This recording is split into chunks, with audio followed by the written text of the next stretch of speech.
this is Chun from Body Reborn. Today we're here doing a new segment called Giving a Squat About Squats. I'm here with Francis from FLT, Fitness Lifestyle Team, and the whole idea of this video came from, well, Francis and I did a collaboration before, and we did a Technique Tuesday for his YouTube channel, and we talked about squats.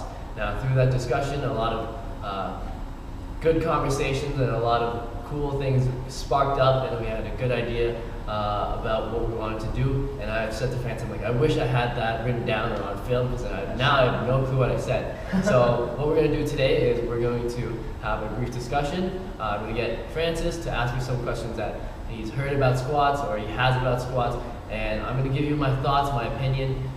It's not the absolute ultimate correct answer, but it's just my thoughts. Here is what I think, and here's what I've experienced, and here's what I've done with my clients, and also keep an open mind. So let's see how it goes, and we're just going to start the timer. We're going to throw 3 minutes on there, and Francis is going to rapid fire, and I'm going to see how I can answer them. Okay? All right, you ready? I'm ready. All right, let's start the timer. Put it over here. Okay. 3 minutes and go. All right.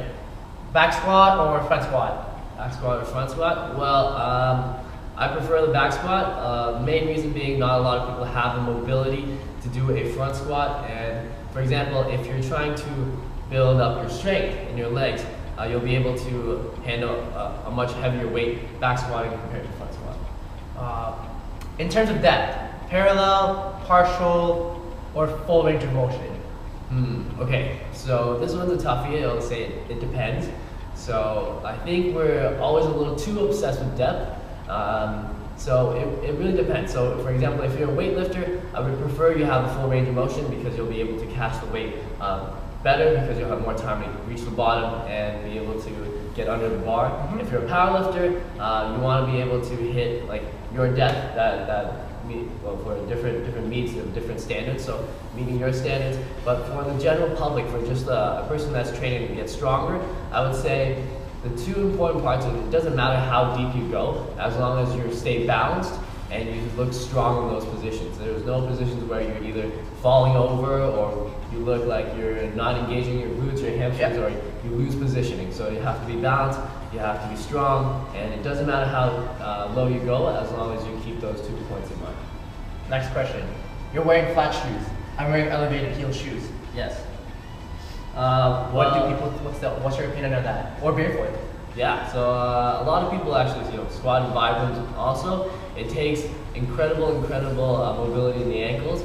So what I would suggest that for most people when they start off, start in flat shoes, because I feel like you don't want to go in both extremes. You don't want to be completely barefoot, because you don't have that regular or that excessive ankle mobility yet, so that's going to affect your squat. And don't jump right away into shoes with heels, because you might be able to squat very well with flat shoes, and you'll build your mobility up also. So start squatting with flat shoes, and then if you feel like you have great mobility, you can go to vibrams or no bare feet, or if you need that extra support, that extra heel, that extra inch or inch and a half, then you can have shoes like those.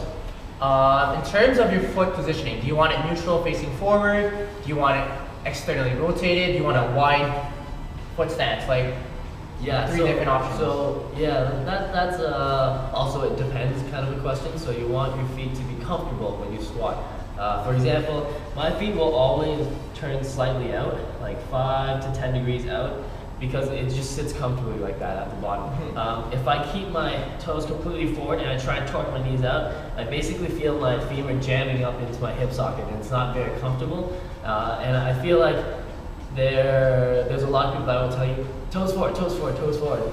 And that's like something you'll see in a textbook, and not a lot of people have that mobility to actually keep toes forward and create torque at the same time. Well, I have more questions, but time's up. Times are up. All right, okay, so that's all for this segment. Maybe we'll do another one. Tell me if you like it. If you do, then we might do another one. All right. Thank you, Francis. No problem. My pleasure. FLT. Check out Francis' YouTube channel. Check out my website, bodyrebornmovement.com, and I'll see you next time. Thank you for watching. Squat often. All right, thank you. One take. That was pretty good. 3 minutes went by pretty fast.